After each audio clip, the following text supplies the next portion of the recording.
Assalamualaikum warahmatullahi wabarakatuh. Perkenalkan, nama saya Hijriatul Mukharramah dengan NIM 232110023 dari kelas B Agribisnis. Pada video kali ini saya akan menjelaskan tentang morfologi umum dari serangga lalat untuk memenuhi tugas praktikum Bio PT atau DPT pada acara yang pertama. Berikut videonya. Berikut ini merupakan bagian tubuh dari lalat yang akan saya jelaskan lebih lanjut.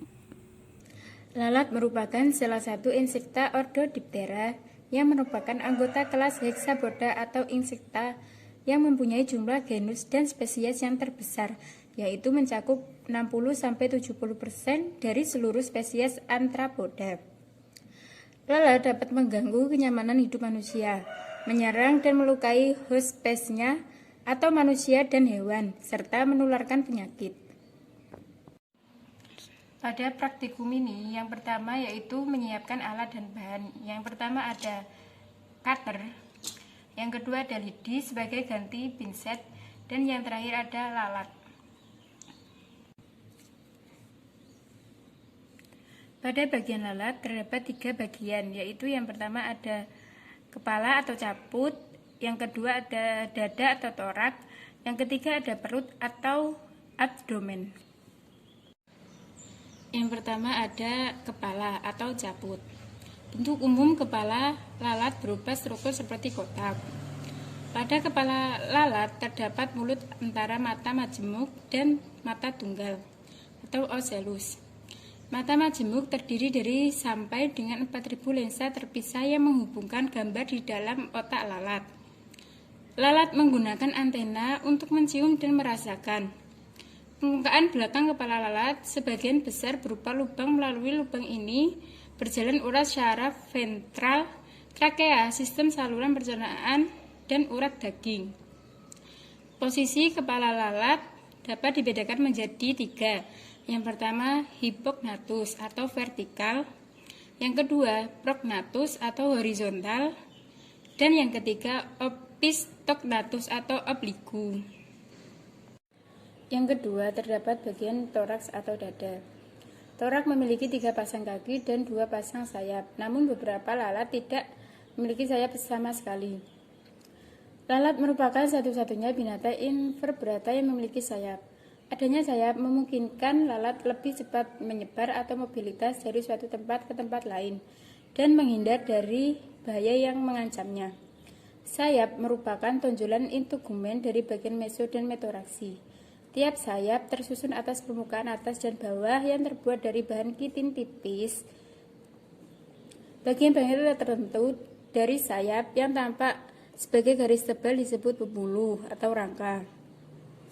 Sayap pembuluh atau rangka memanjang disebut sayap membujur atau longitudinal, dan sayap yang melintang disebut rangka sayap melintang. Sedangkan bagian sayap atau daerah yang dikelilingi pembuluh atau rangka sayap disebut sel. Kaki merupakan salah satu bagian embelan pada toraks lalat selain sayap.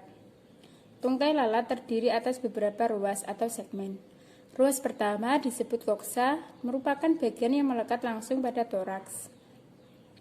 Ruas kedua disebut tokhunter, berukuran lebih pendek daripada toksa dan sebagian bersatu dengan ruas ketiga. Ruas ketiga disebut femur, merupakan ruas yang terbesar. Selanjutnya, ruas keempat disebut fibia. Biasanya lebih ramping tetapi kira-kira sama ratanya memanjang dan femur. Pada bagian ujung fibia ini biasanya disebut terdapat duri-duri atau taji. Ruas terakhir disebut tarsus. Ini biasanya terdiri dari sepasang kuku tarsus. Kuku tarsus ini disebut claw. Di antara kuku tersebut terdapat struktur seperti bantalan yang disebut aurelium. Yang ketiga terdapat bagian abdomen atau perut. Abdomen pada lalat primitif tersusun atas 11-12 ruas yang dihubungkan oleh bagian seperti selaput atau membran. Jumlah ruas untuk tiap spesies tidak sama. Pada lalat primitif atau belum mengalami evolusi, ruas abdomen berjumlah 12. Perkembangan evolusi lalat menunjukkan adanya tanda-tanda bahwa evolusi menuju penggugurannya banyaknya ruas abdomen. Sebagian besar ruas abdomen tampak jelas yang terbagi menjadi tergum atau bagian atas dan setrum atau bagian bawah, sedangkan pleurun bagian tengah yang tidak tampak sebab bagian bersatu dengan targum. Perbedaan kelamin jantan dan betina dapat dilihat jelas pada bagian abdomen ini. Pada abdomen lalat betina terdapat 10 ruas targum dan 8 ruas sternum, sedangkan pada lalat jantan terdapat 10 ruas targum dan 9 ruas sternum.